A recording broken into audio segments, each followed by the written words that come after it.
বিসমিল্লাহির রহমানির রহিম। আসসালামু আলাইকুম রহমতুল্লাহ। আশা করি প্রত্যেকে ভালো আছেন। আজকে আলোচনা করব হচ্ছে সরকারি কর্মচারী শৃঙ্খলা ও আপিল বিধিমালা 2018 সালের এমসিকিউ মডেল টেস্ট পর্ব 73 821 থেকে 828।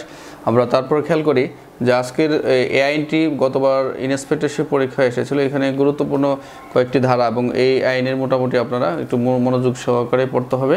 তাহলে আমরা খেয়াল করি যে এই আইনের সরকারি কর্মচারী ও শৃঙ্খলা আপিল বিধিমালা 2018 সালের গুরুত্বপূর্ণ এমসিকিউগুলো আপনারা সামনে উপস্থাপন করতে যাচ্ছি। প্রথমে খেয়াল করি যে সরকারি কর্মচারী শৃঙ্খলা ও আপিল বিধিমালা 2018 অনুযায়ী সাময়িক বরখাস্ত করা হয় এই 12 ধারায়, অর্থাৎ এই 12 ধারায় হচ্ছে সাময়িক বরখাস্ত করা হয় এই আইন অনুযায়ী।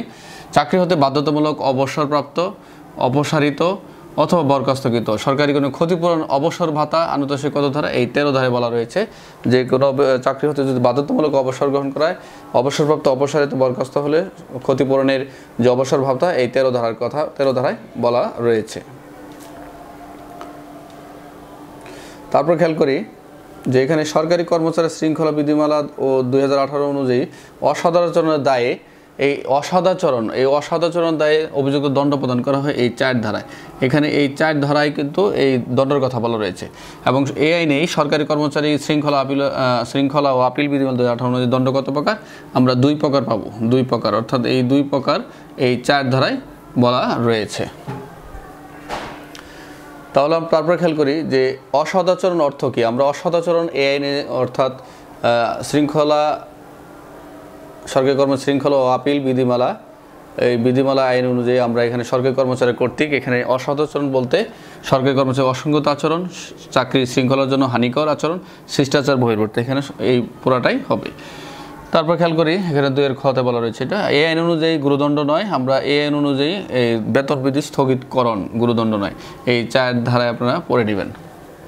তারপরে খেয়াল করি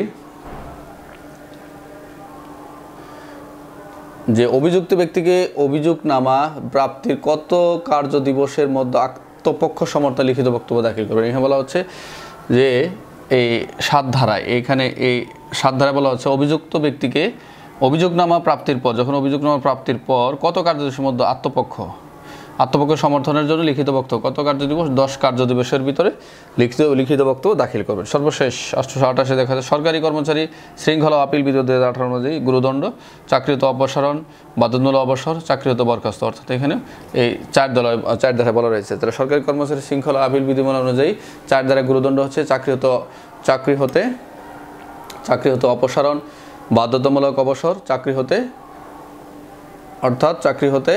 বরখাস্ত, অর্থাৎ এই যে বিষয়গুলো, অর্থাৎ 4 ধারা মোটামুটি আপনারা একটু ভালো করে পড়ে নেবেন।